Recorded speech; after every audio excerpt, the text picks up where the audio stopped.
அனைவருக்கும் வணக்கம். திவ்யா டீச்சிங் சென்டர்ல இருந்து நான் உங்கள் திவ்யலட்சுமி.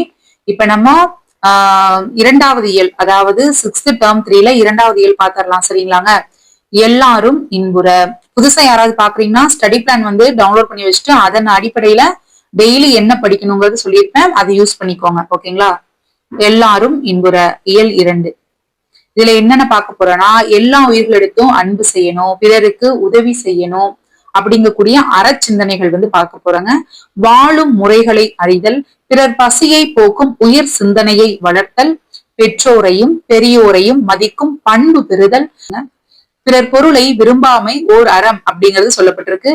அறுவகை பெயர்கள், இடுகுறி பெயர், காரண பெயர்கள் பத்தியும் சொல்லியிருக்கிறாங்க. பராபர கன்னி. அற இலக்கியங்கள் நம் முன்னோர்களின் வாழ்க்கை அனுபவங்களை உள்ளடக்கியவை. அவை வாழ்வியல் நெறிகளையும் ஒழுக்கங்களையும் விளக்குபவை. நம் தமிழ் இலக்கியங்கள் காட்டும் வாழ்வியல் நெறிகள் உலகம் முழுமைக்கும் பொதுவானவை. அற இலக்கியங்கள் கூறும் கருத்துக்களை கடைபிடித்து வாழ்வதே சிறந்த வாழ்வு. அவற்றை நாமும் பின்பற்றுவோம், வாழ்வை வளமாக்குவோம். ஓகேங்க. தாயுமானவர் என்ன சொல்லியிருக்கிறாங்க? என்ன பாட்டு இது? தம் உயிர் போல் எவ்வுயிரும் தானென்று தண்டருள் கூர் செம்மையருக்கு ஏவல் என்று செய்வேன் பராபரமே. அன்பர் பணி செய்ய என ஆளாக்கி விட்டு விட்டால் இன்ப நிலை தானே வந்து ஏதுமே பராபரமே. எல்லாரும் இன்புற்று இருக்க நினைப்பதுவே அல்லாமல் வேறென்றும் அறியேன் பராபரமே அப்படின்னு கடவுளை வந்து வேண்டாரு. சொல்லும் பொருளும், தண்டருள் அப்படின்னா குளிர்ந்த கருணை, அதாவது தன்மை. தன்மை 3 சொல்லி, அதாவது தன்னகரம் வரும்போது குளிர்ந்த குளிர்ச்சியை வந்துட்டு உணர்த்தும். சரிங்களா? தன்மை இதை 2 சொல்லி ரன்னகரம் வந்துச்சு அப்படின்னா, அதாவது இருங்க எழுதிய காமிச்சிடுறேன் பாத்துக்கோங்க. தன்மை, இந்த தன்மை வந்துச்சுன்னா அது குளிர்ச்சியை வந்துட்டு குறிக்கும். இந்த தன்மைனா தன்மை முன்னிலை படற்கை இடப்பெயர்களை இடத்தை வந்துட்டு குறிக்கும். புரியுதுங்களா? ஓகே. கூர்னா மிகுதியாக அப்படிங்கக்கூடிய பொருள். செம்மையருக்கு அப்படின்னா சான்றோருக்கு. ஏவல் அப்படின்னா தொண்டு, பணி செய்யறது, சேவை செய்யறது. பராபரமே மேலான பொருளே, எல்லாத்துக்கும் மேலான கடவுளே அப்படிங்கிற மாதிரி. பணி அப்படின்னா தொண்டு. எய்தும் அப்படின்னா கிடைக்கும். சரிங்களா? எல்லாரும் எல்லா மக்களும், அல்லாமல் அதை தவிர. பாடலோட பொருள் பாத்திரலாங்க. அனைத்து உயிர்களையும் தம் உயிர் போல் கருதும் கருணை மிகுந்த சான்றோருக்கு தொண்டு செய்ய வேண்டும். அன்பர்களுக்கு தொண்டு செய்பவராக என்னை ஆக்கிவிட்டால் போதும், இன்ப நிலை தானே வந்து சேரும். எல்லாரும் இன்பமாக வாழ வேண்டும், அதை தவிர வேறு எதையும் நினைக்க மாட்டேன். சரிங்க. இப்ப நம்ம நூல் வெளி பாத்திரலாம். இந்த பாடலை வந்து எழுதினது யாருங்க? தாயுமானவர். இவர் திருச்சியை ஆண்ட விசய ரகுநாத சொக்கலிங்கரிடம் தலைமை கணக்கராக, எப்படிங்க தலைமை கணக்கராக, கணக்கு பிள்ளையா வந்து ஒர்க் பண்ணிருக்காங்க. சரிங்களாங்க? அப்போ திருச்சியை ஆண்ட விசய ரகுநாத சொக்கலிங்கர் கிட்ட கணக்கு பிள்ளையா ஒர்க் பண்ணது யாருங்க? தாயுமானவர். தாயுமானவர் பாடல்கள் என்னும் நூலிலிருந்துதான் இந்த பாட்டு நம்மளுக்கு தந்திருக்கிறாங்க. இந்த நூலை தமிழ் மொழியின் உபநிடதம் என போற்றுவர். இந்த பாடல் பராபர கன்னி எனும் தலைப்பில் உள்ளன. கன்னி என்பது 2 அடிகளில் பாடப்படும் பாடல் வகை. கன்னினா என்னங்க? நல்லா இந்த நூல்வழி எல்லாமே ரொம்ப இம்பார்ட்டன்ட் தான். கன்னி என்பது 2 அடிகளில் பாடப்படும் பாடல் வகை. சரிங்களாங்க? என்ன இந்த பாட்டை யாருங்க எழுதியிருக்கிறா? தாயுமானவர். இவர் வந்து திருச்சி ஆண்ட விசய ரகுநாத சொக்கலிங்கர் கிட்ட தலைமை கணக்கராக ஒர்க் பண்ணியிருக்காரு. தாயுமானவர்கள் பாடல்கள் இருந்துதான் இந்த பாடல் வந்து நம்மளுக்கு தாயுமானவர் பாடல்கள் எனும் நூல்ல இருந்துதான் இந்த பாடல் வந்து நம்மளுக்கு இங்க கொடுத்திருக்காங்க. இந்த நூலை தமிழ் மொழியின் உபநிடதம் அப்படின்னு போற்றுவாங்க. சரிங்களாங்க? பராபர கன்னி எனும் தலைப்பில் உள்ளன. கன்னி என்பது 2 அடிகளில் பாடப்படும் பாடல் வகை. சூப்பர். இப்போ இது நீங்களே பண்ணுங்க பாப்போம். நீங்கள் நல்லவர். இதுல வந்துட்டு ஒண்ணு இம்பார்ட்டன்ட் இருக்காதுங்க. நூல்வெளியும் சொல்லும் பொருளும் மட்டும் பாத்துக்கோங்க. சொல்லும் பொருளும் சுயம் தனித்தன்மை, உள்ளீடு உள்ளே இருப்பவை. ஓகே. கலீல் கிப்ரான் லெபனான் நாட்டை சார்ந்தவர். எந்த நாடுங்க? லெபனான் நாடு. அவர் வந்துட்டு ஒரு கவிஞர், புதின ஆசிரியர், கட்டுரை ஆசிரியர், ஓவியர் அப்படின்னு பன்முக ஆற்றல் பெற்றிருக்காரு. சரிங்களாங்க? கவிஞர் புவியரசு மொழிபெயர்த்த தீர்க்கதரசி எனும் நூலின் இடம்பெற்றுள்ளது. அப்போ யாருங்க மொழிபெயர்த்திருக்கா? கவிஞர் புவியரசு. இவர் மொழிபெயர்த்த தீர்க்கதரசி அப்படிங்கக்கூடிய புக்ல இடம்பெற்றிருக்கிறது தான் இங்க கொடுத்திருக்கக்கூடிய நீங்கள் நல்லவர் இருக்கக்கூடிய பாடம். சரிங்களா? சரிங்க. இப்போ இந்த கதையை நான் உங்களுக்கு சுருக்கமா சொல்லி முடிச்சிடுறேன். பசிப்பினி போக்கிய பாவை. இது நம்ம மணிமேகலை உங்களுக்கு தெரியும் இல்லைங்களா? அவங்க பூம்புகார் நாட்டை சேர்ந்தவங்க. இதுல மணிமேகலை அவங்கள மணிப்பல்லவ தீவுக்கு யாரு கூட்டிட்டு போவாங்கன்னா மணிமேகலா தெய்வம் அப்படிங்கக்கூடிய ஒரு கடவுள் அங்க கூட்டிக் கொண்டே விட்டுருங்க. அப்போ அங்க தீபத்திலகை அப்படிங்கிறவங்க மீட் பண்றாங்க. என்னம்மா இங்க எதுக்கு நீங்க வந்திருக்கீங்க கேட்க, இந்த மாதிரி கடவுள் தாங்க நீங்க கூப்பிட்டு விட்டு போனாங்க அப்படின்னு சொல்ல, சரிங்க இந்த மாதிரி இங்க வர்றவங்க எல்லாம் ரொம்ப பாக்கியம் பண்ணிருக்கணும்னு சொல்லிட்டு இவங்க தீபத்திலகை சொல்லுவாங்க. சரிங்களா? அப்போ இவங்க சொல்றாங்க, தீபத்திலகை சொல்றாங்க, உங்களுக்கு அமுத சுரப்பி வேணும் அப்படின்னா உங்களுக்கு எந்த டைம்ல கிடைக்கும்னா முழு நிலவு நாள்ல, அது வைகாசி மாசத்துலதாங்க கிடைக்கும் அப்படின்னு சொல்லுவாங்க. சரிங்களா? அப்போ இவங்க என்ன பண்றாங்க, ஓ அப்படிங்களா, அந்த நாள் எப்பன்னு கேட்க இன்னைக்குதான் அந்த நாள்னு சொல்றாங்க. அப்போ அந்த கடல்ல இருந்து அப்படியே மேல பாத்திரம் வருது, அந்த பாத்திரத்தை வாங்கிட்டு அந்த இடத்த விட்டு இவங்க வந்துடுறாங்க. சரிங்களா? அதுக்கிடையில நம்ம இங்க இடையில இந்த கோமுகி அப்படின்னா என்ன மீனிங்னு பாத்திரலாம். கோமுகி அப்படின்னா கோ அப்படின்னா பசு, முகினா முகம், பசுவின் முகம் போன்று அமைந்திருக்கிறதுனால இந்த பொய்கைதான் கோமுகின்னு சொல்றாங்க. பொய்கையதான் கோமுகின்னு சொல்றாங்க. சரிங்களாங்க? ஓகே, இப்ப நம்ம கதைக்கு வருவோம் மறுபடி. சரிங்க அப்படின்னு சொல்லிட்டு இந்த பாத்திரத்தை வாங்கிட்டு வந்துடுறாங்க. இவங்க என்ன பண்றாங்க, ஆதிரை கிட்ட இவங்க என்ன பண்றாங்கன்னா அந்த பாத்திரத்தை வாங்கிட்டு வந்துட்டாங்க இல்லைங்க. ஆதிரை கிட்ட கொஞ்சம் சாப்பாடு கொடுங்கன்னு கேக்குறாங்க. நீங்க எங்க இருந்து வந்திருக்கீங்கன்னு கேட்கும்போது இந்த மாதிரி இந்த நடந்த கதை எல்லாத்தையும் சொல்றாங்க. நான் இந்த மாதிரி நாட்டை சேர்ந்தவ, நான் இங்க இருந்து மணிப்பல்லவ தீவுல இதெல்லாம் வாங்கிட்டு வந்தேங்க. இப்ப நீங்க சாப்பாடு கொடுக்கறது மூலமா அல்ல குறையாத அந்த ஒரு இது சாப்பாடு இங்க வந்துகிட்டே இருக்கும். சோ நான் எல்லாத்துக்கும் இந்த மக்கள் எல்லாரும் உணவின்றி பசியால வாடாம எல்லாரும் நல்லா இருப்பாங்க, அந்த நோக்கத்துக்காக தான் உங்ககிட்ட சாப்பாடு வாங்க வந்திருக்காங்க. இவங்களும் இந்த சாப்பாடை கொடுத்து அனுப்பிடுறாங்க. அப்புறம் இவங்க என்ன பண்றாங்க அப்படின்னு பாத்தீங்கன்னா, சாப்பாடு வாங்கிட்டு வந்துட்டாங்களா, வந்துட்டு இங்க என்ன பண்றாங்க, எல்லாருக்கும் சாப்பாடு கொடுத்துட்டே இருக்கிறாங்க. அப்போ அங்க மன்னருக்கு இந்த நியூஸ் போகுது, அந்த நாட்டு மன்னருக்கு. பரவாயில்லையே, அது என்ன, அது அப்படி என்ன ஒரு பாத்திரம், அல்ல எல்லாத்துக்கும் சாப்பாடு கொடுக்க முடியுதா, அந்த பெண்ணை இங்க கூப்பிட்டு வா அப்படிங்கிற மாதிரி சொல்றாங்க. மன்னர் கூப்பிட்டு வர சொல்றாரு இல்லைங்க. அதுக்கப்புறம் என்ன நடந்துச்சுன்னு நான் இப்ப இதுல வாசிச்சே காமிச்சிடுறேன் உங்களுக்கு. பெண்ணே நீ யார், உணவு அல்ல குறையாத இப்பாத்திரத்தினோட பேர் என்ன, இது உனக்கு எப்படி கிடைச்சிச்சு அப்படி எல்லாம் கேக்குறாங்க. அதுக்கு மணிமேகலை மறுபடியும் நடந்த கதையெல்லாம் மறுபடியும் சொல்றாங்க. அப்போ மன்னர் ரொம்ப மகிழ்ச்சியோட, மாதவம் செய்தவளே, இந்த உலக மக்களின் பசிப்பினி தீர்க்கும் பாம்புடைய அறத்தை செய்கிறாய், நான் உனக்கு செய்ய வேண்டிய உதவி ஏதாவது இருக்குதா அப்படின்னு கேக்குறாங்க. யாருங்க, மன்னர் மணிமேகலை கிட்ட கேக்குறாங்க. அப்ப மணிமேகலை, அன்பால் ஆட்சி செய்யும் அரசே, சிறைச்சாலையில் தண்டனை பெற்றவர்கள் திரும்பி வாழ வழிகாண வேண்டும், சிறை கோட்டம் அறக்கோட்டமாக மாற வேண்டும் அப்படின்னு சொன்னது யாருங்க, மணிமேகலை மன்னர் கிட்ட கேக்குறாங்க. ஓகேங்களா? சரிம்மா, அறக்கோட்டமா ஆகணும், அதுக்கு என்னென்னலாமா பண்ணணும்னு மன்னர் கேக்குறாரு. அதுக்கு மணிமேகலை என்ன சொல்றாங்கன்னா, வாழ்க்கைக்கு அறம் சொன்ன வள்ளுவன் வாழ்ந்த நாடு இது, புத்தர் பிறந்து அறம் போதித்த பூமி இது. எனவே எவை நன்மைகள் எவை தீமைகள் என்பனவற்றை எல்லாம் தக்க அறிஞர்களை கொண்டு சிறையில் உள்ளவர்களுக்கு எடுத்து கூற வேண்டும். மேலும் அவர்களுக்கு பெற்றோரை மதித்தல், எப்படிங்க, பெற்றோரை மதித்தல், முதியோரை பேணல், உறவினர்களை அரவணைத்தல் போன்றவற்றை வலியுறுத்தும் அறநெறி கல்வியை அளிக்க வேண்டும். இதுவே என் வேண்டுகோள் மன்னானு. மன்னர் கேட்டதுக்கு இந்த மாதிரி எல்லாம் பண்ணலாம் அப்படின்னு ஐடியா சொல்றாங்க. மன்னர் நல்லறம் புரியும் நங்கையே, உன் வேண்டுகோள் அனைத்தையும் நடைமுறைப்படுத்த ஆணையிடுகிறேன், நீ வாழ்க, உன் அறம் வளர்க அப்படின்னு சொல்லி அனுப்புறாப்ல. நன்றி மன்னா அப்படின்னு வந்துடுறாங்க. கதை எப்படிங்க, நல்லா இருக்குது இல்லைங்க? இப்ப நான் சொன்ன கதையை வச்சு உங்களால இதுக்கு ஆன்சர் பண்ண முடியும், நீங்க பண்ணி பாருங்க. பாதவங்க கூடிய ஒரு கதை தாங்க, அதுல நூல் வழி மட்டும் பாத்துக்கோங்க, போதுமானது. என்ன கொடுத்திருக்காங்க, எஸ் ராமகிருஷ்ணன். தற்கால தமிழ் எழுத்தாளர்களுள் குறிப்பிடத்தக்கவர். நாவல்கள், சிறுகதைகள், கட்டுரை தொகுப்புகள், சிறுவர் இலக்கியம் என இவருடைய படைப்புகள் நீள்கின்றன. உபபாண்டவம், கதாவிலாசம், தேசாந்திரி, கால் முளைத்த கதைகள் இதெல்லாம் இவரோட நூல். அப்ப இவரோட நூல் எது, இவர் தற்கால கவிஞர், இது மட்டும் போதுமானது. தற்கால எழுத்தாளர். இந்த பாதம் கூடிய இந்த கதை தாவரங்களின் உரையாடல் எனும் சிறுகதை தொகுப்பில் இடம்பெற்றிருக்கு. அவ்வளவுதாங்க. அப்ப இது 3 தான். என்னென்ன நூலுங்க, உபபாண்டவம், கதாவிலாசம், தேசாந்திரி, கால் முளைத்த கதைகள், இந்த 4 நூல் இதுல இருக்கு. எஸ் ராமகிருஷ்ணனுடைய நூல்கள். தற்கால தமிழ் எழுத்தாளர் இவரு. பாதம் அப்படிங்கக்கூடிய இந்த கதை தாவரங்களின் உரையாடல் எனும் சிறுகதை தொகுப்பில் இடம்பெற்றிருக்கு. ஓகேங்களா? அவ்வளவுதான், முடிஞ்சு போச்சு. சரிங்க, ரொம்ப ரொம்ப இம்பார்ட்டன்ட். பெயர் சொல் பாத்துடலாங்களா? என்ன கொடுத்திருக்காங்க, மரம், பள்ளிக்கூடம், அப்புறம் சித்திரை, கிளை, இனிப்பு, பாடுதல், இது எல்லாமே ஒவ்வொன்றுக்கும் ஒவ்வொரு பெயரை இங்க குறிப்பிட்டு சொல்லியிருக்கிறாங்க. இதுல பெயர் சொல்லுங்கிறது ஆறு வகைப்படும். சரிங்களா? பெயர்ச்சொல் ஆறு வகைப்படும். பொருட்பெயர், இடப்பெயர், காலப்பெயர், சினைப்பெயர், பண்பு பெயர், தொழிற்பெயர்.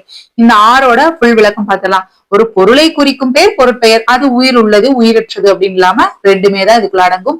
அதனால மரம், செடி, மயில், பறவை, புத்தகம், நாற்காலி இது எல்லாமே பொருட்பெயர். இடப்பெயர் ஒரு இடத்தின் பெயரை குறிக்கும் பெயர் இடப்பெயர் எனப்படும். சென்னை, பள்ளி, பூங்கா, தெரு இது எல்லாமே ஒரு இடத்தை தானே அங்க குறிக்குது. காலப்பெயர் காலத்தை குறிக்கும் பெயர் காலப்பெயர். நிமிடம், வினாடி, நாள், வாரம், சித்திரை, வாரம், சித்திரை, அந்த மாதங்கள், அப்புறம் ஆண்டு இது எல்லாமே காலப்பெயர். சினை பெயர் பொருளின் உரிப்பை பொருளோட ஒரு உறுப்புங்க. அதாவது ஒரு மரம் இருக்குது அப்படின்னா அந்த மரத்தோட இலை, கிளை, இது பூ, பழம் இது எல்லாமே வந்துட்டு ஒரு உறுப்பு தானங்க. அப்ப சினை பெயர். சினை பெயர் என்னென்ன? கண்ணு, உடல்ல இருக்கக்கூடியது கண்ணு, தலை, காது இது எல்லாமே. கையு, இலை, கிளை இது எல்லாமே ஒரு உறுப்பை குறிக்கிறதுனால அது சினை பெயர். பண்பு பெயர் ஒரு பொருளினோட பண்பை குறிக்கும் பெயர் பண்பு பெயர். என்னென்ன பண்புங்க? அதோட ஷேப்பு வட்டமா இருக்குது, அதோட கலரு, அதோட தன்மை என்ன, நன்மை, தீமை இது எல்லாமே வந்துட்டு பண்பு பெயர். ஓகேங்களா?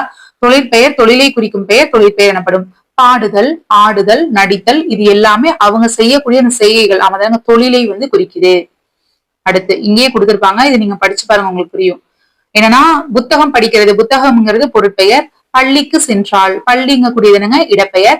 மாலையில விளையாடினாள், மாலை இங்க கூடியது காலப்பெயர். மாலை, காலை, இரவு. தலை அசைத்தாள் அப்படின்னா தலைதானங்க இப்படி ஆட்டுறாங்க, அப்ப உடல்ல ஒரு உறுப்பு, அப்ப அது சினை பெயர். இனிமையாக பேசுவாள் அப்படின்னா இனிமை அப்படின்னா பண்பு பெயர். ஆடுதல் அப்படின்னா தொழிற்பெயர். ஓகேங்க. அடுத்து இடுகுறி பெயர் காரண பெயர். நம் முன்னோர் பெயர் சொல்லை அவை வழங்கும் அடிப்படையில் இடுகுறி பெயர் காரண பெயர்னு இரண்டாக வகைப்படுத்துறாங்க. இடுகுறி பெயர் அப்படின்னா நம் முன்னோர் சில பொருளுக்கு காரணம் கருதாமல் பெயரிட்டு வழங்கினர், அவ்வாறு இட்டு வழங்கிய பெயர்கள் இடுகுறி பெயர்கள் எனப்படும். புரியுதுங்களா? அதாவது மண்ணு, மண்ணுன்னா எதுக்காக மண்ணுன்னு சொல்லியிருக்காங்கன்னு நம்மளுக்கு இதுல சொல்லவே முடியாது. சோ காரணமே இல்லாம அவங்க சொன்னாங்க. சோ நம்ம வந்து அதை அப்படியே சொல்லிட்டே வர்றோம். ஆமா தானங்க. மரம் எதற்காக மரம் அதுவும் தெரியாது. காற்றுக்கு எதுக்கு காற்றுன்னு வச்சாங்க அதுவும் தெரியாது. அப்போ மண்ணு, மரம், காற்று இது எல்லாமே இடுகுறி பெயர். இடுகுறி பெயரையே பொது பெயர், இடுகுறி சிறப்பு பெயர்னு இரண்டாக வகைப்படுத்துறாங்க. பொது பெயர் அப்படின்னா ஒரு இடுகுறி பெயர் அத்தன்மையுடைய எல்லா பொருள்களையும் பொதுவாக குறிப்பது இடுகுறி பொது பெயர் எனப்படும். மரம், காடு இதெல்லாம் பொதுவான இடுகுறி பெயர். அதுல வந்துட்டு இப்ப மாமரம், காடுனா கருவேலங்காடு, பனங்காடு எப்படின்னு வருது அப்படின்னா குறிப்பிட்டு ஒண்ணு வந்து சொல்றாங்க அப்படின்னா அது சிறப்பு பெயர். ஒரு இடுகுறி பெயர் குறிப்பாக ஒரு பொருளை மட்டும் குறிப்பது இடுகுறி சிறப்பு பெயர். சரிங்களா? குறிப்பா ஒரு பொருளை மட்டும்.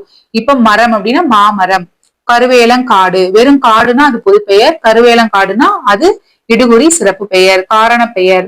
நம் முன்னோர் சில பொருள்களுக்கு காரணம் கருதி பெயரிட்டனர், இவ்வாறு காரணத்தோடு ஒரு பொருளுக்கு வழங்கும் பெயர் காரண பெயர் எனப்படும்.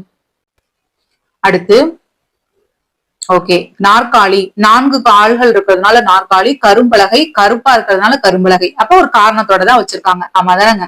அதுக்கு காரண பொது பெயர் காரண சிறப்பு பெயர்னு இரு வகைப்படும். பொது பெயர் அப்படின்னா அதாவது குறிப்பிட்ட காரணமுடைய எல்லா பொருளையும் பொதுவாக பறக்கிறது எல்லாமே பறவைதான்.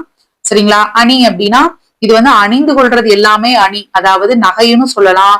அணி நம்ம வந்துட்டு அணியில வரும் தெரியுங்களா இலக்கணத்துல, அந்த அணியும் சொல்லலாம். சரிங்களா? ஓமை அணி, சொற்பொருள் ஓமையணி, பொருள் பின்வரு நிலையணி, இந்த மாதிரி நிறைய சொல்லலாம். காரண சிறப்பு பெயர். ஓகேங்க. குறிப்பிட்ட காரணமுடைய எல்லா பொருள்களுள் ஒன்றை மட்டும் சிறப்பாக குறிப்பது காரண சிறப்பு பெயர். ஓகேங்க. அதாவது என்னன்னா அணி, அணினா என்னங்க? அணிந்து கொள்ளக்கூடிய அணிகள்னு சொன்னாங்களா? அதுல வளையல், வளையல்ங்கிறது ஒரு குறிப்பிட்ட ஒரு அணிகலன் தானங்க. அப்ப வளையல் வளைஞ்சு இருக்கிறதுனால அதை வளையல்னு சொல்றாங்க. மரங்கொத்திங்கிறது பறவைங்கிறது ஒரு பொதுவான பெயர், பறக்கிறதுனால பறவை, அதுல குறிப்பிட்டு மரங்கொத்தி பறவை, அப்ப அது சிறப்பு பெயர். புரியுதுங்களா? ஓகேங்க. அப்ப இதை வந்து நீங்க வந்து ஆன்சர் பண்ணுங்க பாக்கலாம்.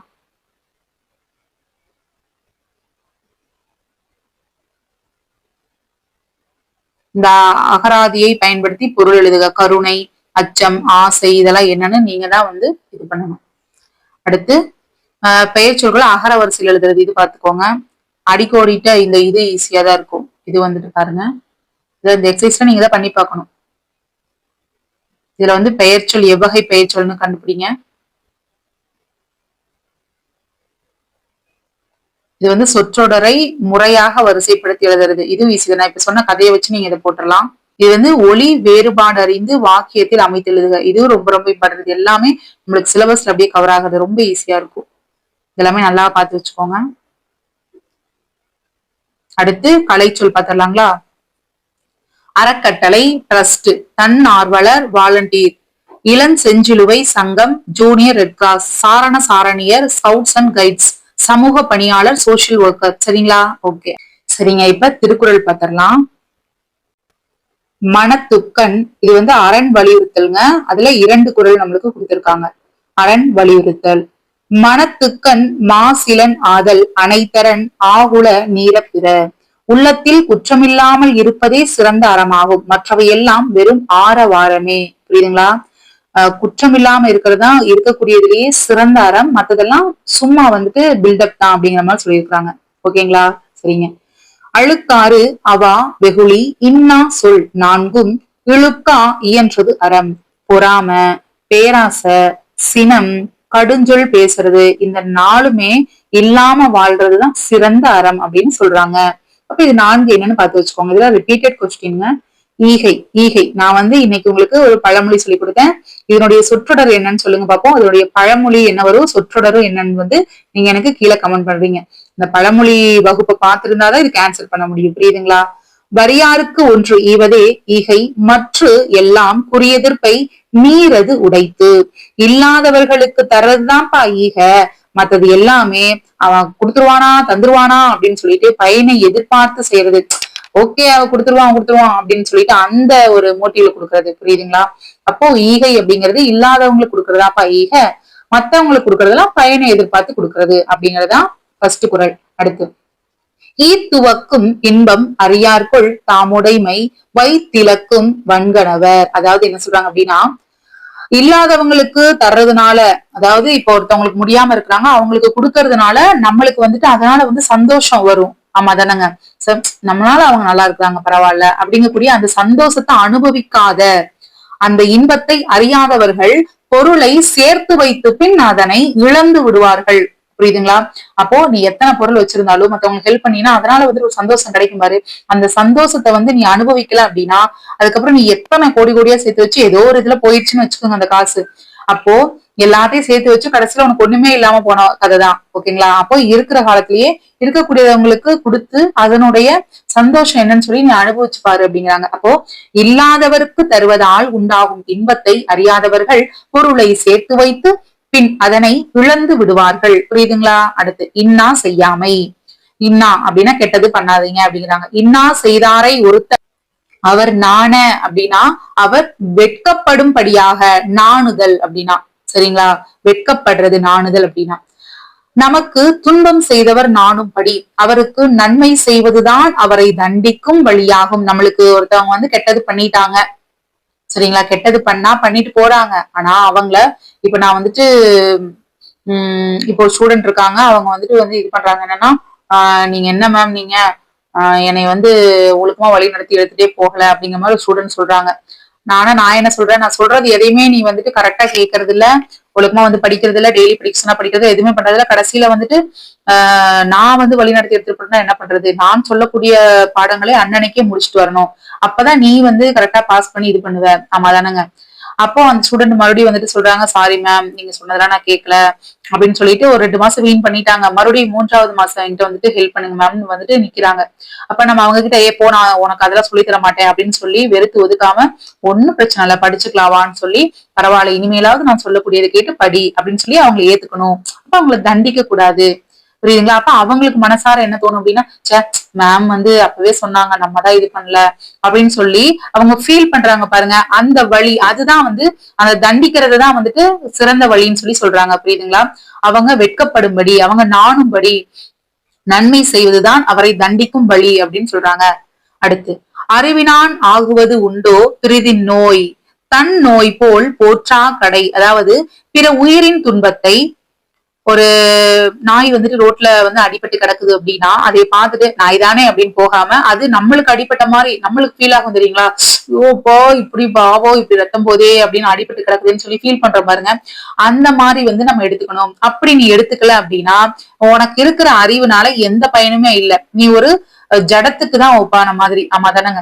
இப்போ ஒரு உயிர் கஷ்டப்படுதுன்னா நம்மளுக்கு அது எப்படிங்க இருக்குன்னு பார்த்தோம்னா நம்மளுக்கே ஆக்சுவலி அப்படிதான் இருக்கும். நம்மளுக்கு யாராவது ஆக்சிடென்ட் ஆகி கிடக்குறாங்க அப்படின்னா நம்மளுக்கு அது பார்த்தோம்னா அவ்வளவு கஷ்டமா இருக்கும். ஆமா தானங்க. ஐயோ கடவுளே அவங்களை காப்பாத்து, அவங்களுக்கு ஒரு நல்ல இதை கொடுத்துரு கடவுளே, எல்லாத்தையும் கியூர் பண்ணி கொடுத்துரு, அந்த மாதிரி நம்ம வேண்டுவோம் இல்லைங்க. அந்த மாதிரி வேண்டாத ஒரு மனச ஓஹோ ஆக்சிடென்ட் தானே இப்ப என்ன சரி வா இந்த மாதிரி எல்லாத்துக்கும் ஆயிட்டுதான் இருக்கு அப்படின்னு சொல்லிட்டு போற மனுஷனை உனக்கு அறிவே இல்ல, அது இருக்கிற அறிவுனால ஒரு பயனும் இல்லை அப்படிங்கிறாங்க. சரிங்களா. அப்போ பிற உயிரின் துன்பத்தை தமது துன்பம் போல் கருதாவிட்டால் நாம் பெற்றுள்ள அறிவால் எந்த பயனும் இல்லை. ஓகேங்களா. அடுத்து எனைத்தானும் எஞ்ஞான்றும் யாருக்கும் மனத்தானாம் மானா செய்யாமை தலை. நம் உள்ளம் ஏற்றுக்கொள்ளாத எச்சைகளையும் எக்காலத்திலும் யாருக்கும் சிறிதளவு கூட செய்யக்கூடாது. சரிங்களா. நம்ம மனசு வந்து சொல்லும் இல்லைங்களா, இருங்க ரெக்கார்ட் ஆகுதா, ஓகே ஓகே இதாவனா மைக் ஆஃப் ஆயிடுது அதனாலதாங்க. நம் உள்ளம் ஏற்றுக்கொள்ளாத எந்த செயலையும் நம்மளுக்கு வந்துட்டு பிடிக்கல, அந்த காரியமே வந்துட்டு பண்ணணும் அப்படிங்கக்கூடிய ஒரு செயல் வந்துட்டு பிடிக்கலைங்க.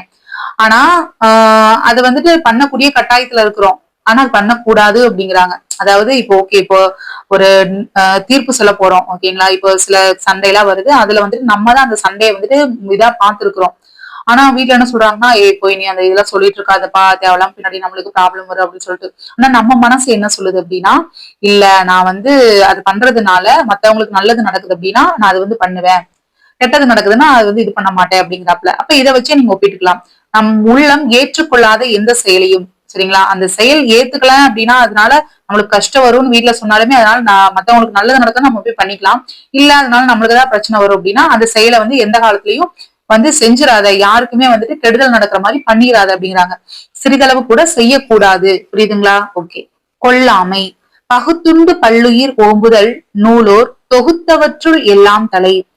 தம்மிடம் இருப்பவற்றை பிற உயிர்களுக்கு பகிர்ந்து கொடுத்து காப்பாற்ற வேண்டும், அதுவே அறநூல்களில் கூறப்படும் அறங்களுள் சிறந்தது. அப்ப இது நல்லா வந்து கவனிக்கணுங்க. அறநூல்களில் கூறப்படும் அறங்களுள் சிறந்த அறம் எதுங்க? நம்ம கிட்ட இருக்கக்கூடிய கொஞ்சம் சாப்பாடுனாவது எல்லாத்துக்கும் வந்துட்டு பகிர்ந்து கொடுக்கணும். இப்ப நம்ம வந்துட்டு ஒரு இடத்துக்கே போறோம், அப்ப நம்ம நல்ல பிரியாணி அது இதுன்னு எடுத்துட்டு போறோம். நம்மளை சுத்தி வந்துட்டு நம்ம ஃப்ரெண்ட்ஸ் எல்லாம் இருக்கிறாங்க, இப்போ இன்னைக்கு நான் பிரியாணி எனக்கு பிடிச்ச பிரியாணி அதுக்காக நான் அவனுக்கு வந்து தரமாட்டேன்னு சொல்லிட்டு அவங்களுக்கு கொடுக்காம இருக்க கூடாது, எல்லாத்துக்கும் கொடுத்துட்டு சாப்பிடணும். இது நம்ம குட்டி இது காகத்தை கூடி இதுக்கு இது பண்ணலாம். காகம் எப்படிங்க கிடைக்கக்கூடிய கொஞ்சோண்டு அந்த சாப்பாட்டை கூட இருக்கக்கூடிய எல்லா காக்காவும் வந்துட்டு கரைந்து கூப்பிடு இல்லைங்களா, எல்லாத்தையும் கூப்பிட்டு அப்புறம் தான் அதுக்கு எல்லாத்தையும் கொடுத்துட்டு அதை சாப்பிடு இல்லைங்களா. அதுக்கு மிகச்சிறந்த உதாரணம் காகம்தான். பெரியாரை பிழையாமை ஆற்றுவார் ஆற்றல் இகழாமை போற்றுவார் போற்றலுள் எல்லாம் தலை. ஆற்றல் உடையவர்களை இகழக்கூடாது, அதுவே தம்மை தீங்கிலிருந்து காத்து கொள்ளும் வழிகளுள் சிறந்த வழி. அப்போ நல்ல ஆற்றலுடையவர்களை எப்பவுமே நம்ம பக்கபலமா வச்சுக்கணுமே ஒழிய அவங்கள வந்து திட்டி இது பண்ணி அவங்கள இகழ்ந்து பேசிடக்கூடாது. புரியுதுங்களா. அப்படி இது பண்றது நம்மள வந்து கெட்டதுல இருந்து காத்து கொள்ளும் வழிகள்ல வந்துட்டு அப்படி அவங்களை இகழ்ந்துட்டீங்கன்னா உனக்கு கஷ்டம்தான். ஆனா அவங்கள வந்துட்டு நல்லபடியா வந்துட்டு சரிங்க அப்படின்னு சொல்லி அவங்க பேச்செல்லாம் கேட்டு அவங்க கூட வந்துட்டு ஒத்து போயிட்டு அப்படின்னா அதுதான் இருக்கக்கூடியதுலயே, அதாவது தீங்குல இருந்து உன்னை காப்பாத்துறதுலயே சிறந்த ஒரு வழின்னா அதுதான்ப்பா. அதனால நல்ல ஒரு பக்கபலமா உனக்கு இருக்கக்கூடிய ஆற்றலுடைய ஒரு மனுஷங்களை நீ இழந்துராத அப்படின்னு சொல்லி சொல்றாங்க. புரியுதுங்களா. அப்போ ஆற்றுவார் ஆற்றல் இகழாமை போற்றுவார் போற்றலுள் எல்லாம் தலை. அடுத்து 10வது குறள். எரியால் சுடப்படினும் உய்வுண்டாம் உய்யார் பெரியார் பிழை தொழுகுவார். புரியுதுங்களா. பெரியார் பிழை தொழுகுவார். தீயினால் சுடப்பட்டவர் கூட பிழைத்துக் கொள்ள முடியும், ஆனால் பெரியவர்களுக்கு தீங்கு செய்தவர் தப்ப முடியாது. அப்ப யாருங்க தப்ப முடியாது? பெரியவர்களுக்கு தீங்கு செய்தவர் தப்ப முடியாது. சரிங்களா. இப்போ ஒரு சூடு பட்டுச்சுன்னா கூட நம்ம அதுல இருந்து இது பண்ணிக்கலாமாமா. ஆனா பெரியவங்களுக்கு எந்த காலத்துலயும் நீ வந்து எந்த கெடுதலும் பண்ணிடாதப்பா, அதுல இருந்து உன்னால தப்பிக்கவே முடியாது. ஓகேங்களா. அதுதான் இது சொல்லியிருக்காங்க. எரியான் சுடப்படினும் உய்வுண்டாம் உய்யார் பெரியார் பிழை தொழுகுவார். புரியுதுங்களா. அப்பனா 10 குறளுக்கும் உங்களுக்கு ரொம்ப நீட்டா வந்து விளக்கத்தோட சொல்லி கொடுத்துட்டாங்க. இதோட இயல் வந்துட்டு 2 முடிஞ்சிருச்சாம தானேங்க, பருவம் 2 பருவம் 3ல இயல் வந்துட்டு 2 முடிந்துருச்சு. சரிங்களா?